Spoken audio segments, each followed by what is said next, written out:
अस्सलामु अलैकुम वरहमतुल्लाह। इस वीडियो में हम बात करेंगे कलकला की। कलकला आवाज़ की जुम्बिश को कहते हैं।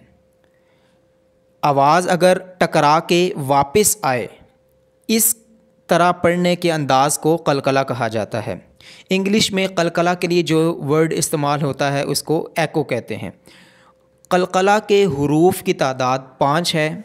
कौफ, तौ, बा, जीम, दाल। इंग्लिश में इनको एको साउंड लेटर्स भी कहा जाता है।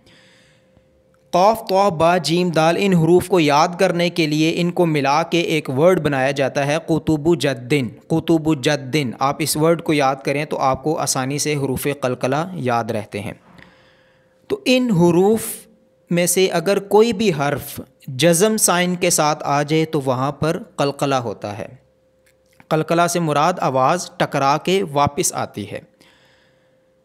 जैसा कि यहाँ है हमज़ा तौ ज़बर अत। अब तौ हरूफ कलकला में से है और तौ के ऊपर जज़म है। अत अत, इस पे तो ये जो आवाज़ टकरा के वापस आती है, इस पढ़ने के अंदाज़ को कलकला कहा जाता है।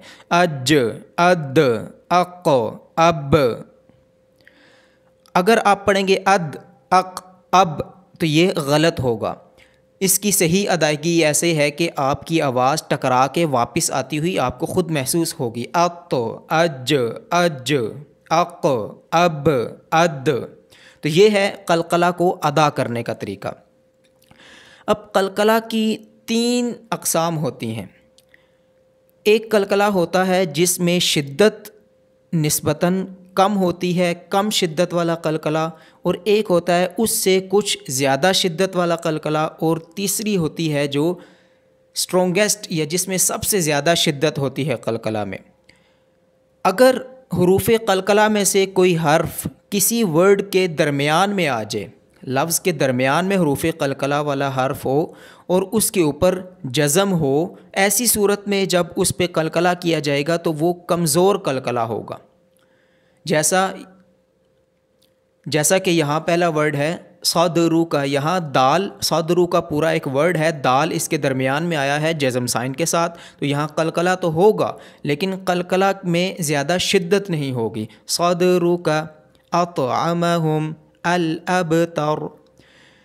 अगर हरूफ कलकला में से कोई हर्फ लफ्ज़ के आखिर में आए, उस पर आपने स्टॉप करना हो, ऐसी सूरत में जो कलकला होगा उसमें शिद्दत निस्बतन ज़्यादा हो जाएगी। जैसे यहाँ है अहद, अहद, ये लफ्ज़ अहदुन है लेकिन जब इस पर स्टॉप करेंगे तो ये अहद बन जाएगा। अस्समद, हसद, तो स्टॉप करने की सूरत में इन पे जब जज़म आ जाएगी तो ये हरूफ कलकला में से हो जाएगा और इसको शिद्दत के साथ पढ़ा जाएगा।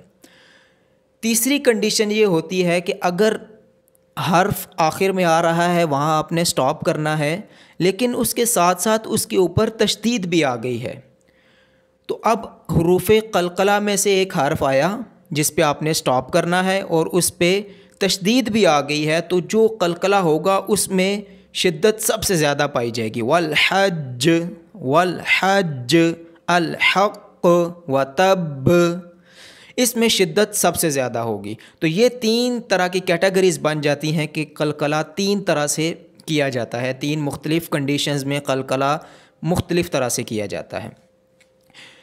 इस वीडियो में इतना ही। मज़ीद वीडियोज़ के लिए हमारा चैनल सब्सक्राइब कीजिए। उम्मीद करता हूँ आपको वीडियो पसंद आई होगी। जज़ाकल्लाहु खैरन।